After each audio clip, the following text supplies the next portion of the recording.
So I fully understand that after the alleged 24-7 loss against the Eagles on Monday Night Football, Vikings fans a little bit annoyed. Yeah, the wound is still there, and you're trying to find someone to blame, and why not go to the tried and true, just blame Kirk Cousins for everything, because that's what the national jabroni media does. That's what the Kirk Cousins haters and the losers, that's what they do. That's what Vikings fans who always look to be negative do. It's tried and true. It's their go-to, man. It's inertia, and they had to shut up after week 1 because Kirk looked pretty damn good. But question: is Kirk Cousins really to blame for that Monday night debacle? Or is he public enemy number 1? Should he be shouldering all that blame? We have to do an investigation. Now, of course, yes. In the first half, when 4 of your 5 possessions end with a punt, even though Irv dropped a touchdown, whatever, that's no bueno. That is no good. And then that set up the dynamics of the second half, and 3 interceptions, all 3 in the red zone, 2 in the friggin' end zone. That's no good either. Fully understand that, right? And also, you're inside Philadelphia's 34 times, and you come away with goose egg, 0. D'Angelo Russell points. It's also no good either. But is Kirk really to blame for all of it? Because all the headlines you saw, Kirk Cousins throws 3 picks and the Vikings lose. All that stuff. Kirk Cousins is 2-10 on Monday Night Football. But is Kirk really to blame for the Philly loss? Now, I fully understand. If you're against Kirk Cousins, you're going to blame him for everything. It's like if anything goes bad in your life, just blame whatever politician is in the office right now, right? So you just go ahead and do that. But if your natural inclination is to blame Kirk, just take a couple minutes, let's listen to the evidence, and let's actually walk through what went down on Monday night forensically. CSI NFL. So let's start off with Kirk Cousins in the first half. 9 of 14, completing 64.3% of his passes, 61 yards, and a touchdown. And yes, 4 3-and-outs in the first half is no good. But also you had that drop by Irv Smith, which would have been a 63-yard touchdown, would have changed the complexion of the game, etc. Down 24-7 at halftime. The interceptions didn't start raining down until the second half when the game was already decided. And yes, like we said, all 3 interceptions were in the red zone, 2 in the freaking end zone. Kind of sucks. Supporting cast-wise, 5 drops. 5 drops. Delvin had 2, Madison had 1, Johnny Munt had 1, and Irv, of course, had that backbreaker, which would have changed the game. The Vikings would have been down 21-14 then. Maybe they hold them out of field goal range just at the end of the first half, so maybe the Vikings get the ball down a touchdown. That changes the game just a little bit, just the dynamics of what we're going on. Right. Also, where was Adam Jerome, Ezekiel Thielen? With Justin Jefferson getting shadowed by Slay and getting all that attention, where was 19, man? Didn't have a reception until 12 minutes ago in the game. Now, part of that could be game plan, so that's on Kevin O'Connell. Part of that could be on Cousins looking for Thielen or not finding him. Part of that could be on Thielen, not getting separation, not getting open. So there's a lot of blame to go around. Also, Justin Jefferson, he took full blame for the error that led to that first interception by Darius Slay. Like, he should have come across Darius Slay's face. He should have undercut Darius Slay, but so it is what it is there. Then we get to the defense. I mean, the defense doesn't skate here, man.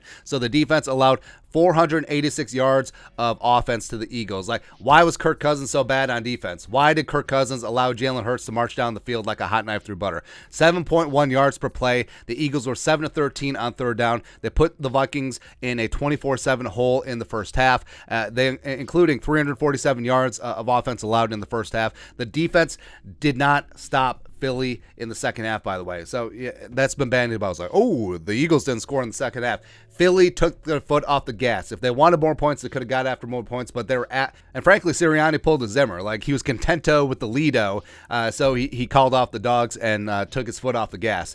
Eagles, yes, first half, they had 19 minutes and 57 seconds time of possession, and part and parcel of that was the offense going 3-and-out, 3-and-out, 3-and-out. So yes, that is the blame on Cousins, on Kevin O'Connell, and the offense, but that doesn't give them the excuse of, like, hey, it's not like they were being put on short fields because Ryan friggin' Wright was flipping the field, man. So they allowed touchdown drives of 82, 82, and 85 yards, and the field goal drive was 75 yards. So the Eagles freaking marched down the field every single time. And yes, I fully understand. Well, the offense needs to sustain drives and take the crowd out of it. Yes.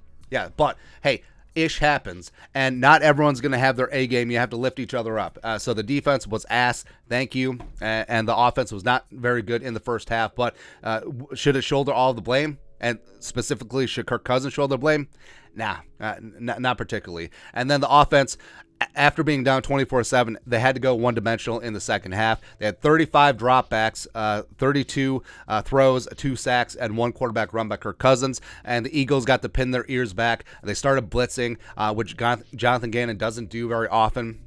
And they were able to get heat. The Vikings offensive line started giving up pressures, and the Eagles were sitting back in shell coverage. They were not going to give up the big play, and it was just a recipe for disaster. So the Eagles sitting back in coverage, Cousins feeling like he had to make something happen downfield. That's when the interception started. That's what happened with the both interceptions to Slay as well as the one to Maddox. What would you have preferred? Would you prefer Cousins just dink and dunk and check it down until the clock ran out? Because that's would have been his option. And Cousins, he probably could have avoided those interceptions, but the Vikings would have, maybe they would have settled for field goals, so maybe the game would have changed, whatever. But I don't know, man. I don't know. But bottom line, the game was over at halftime when it was 24-7. Now, if the game ended then, would Kirk have shouldered the blame for the loss? No, he wouldn't have done that. In fact, he would have gotten credit because he got done dirty by Irv Smith dropping that 63-yard touchdown. But lazy narratives are lazy media narratives. And of course, they're going to pin this L on Kirk Cousins, even though by the time he started playing poorly because he was taking chances in desperation mode,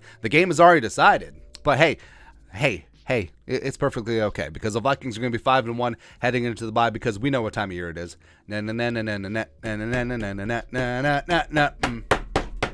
Still got faith, man. I still got faith at heart. And I fully understand. Like, if you're preconditioned to blame Kirk Cousins for everything, and we see it in the comments. Like, you had to take a week off. Like, it was a vacation for all the haters, man, of Kirk Cousins after last week. But hey, you're not going to get many opportunities, man. Because I still believe in Kirk Cousins. I still believe in Kevin O'Connell. I still believe that in this offense, and they will get their ish together. They just had a really horrific day against Philly. They came out slow. The defense didn't do them any favors, and overall, it was a team loss. But it isn't all on Kirk Cousins, but I got faith. Still believe #Go Glendale. It's going to go down, man.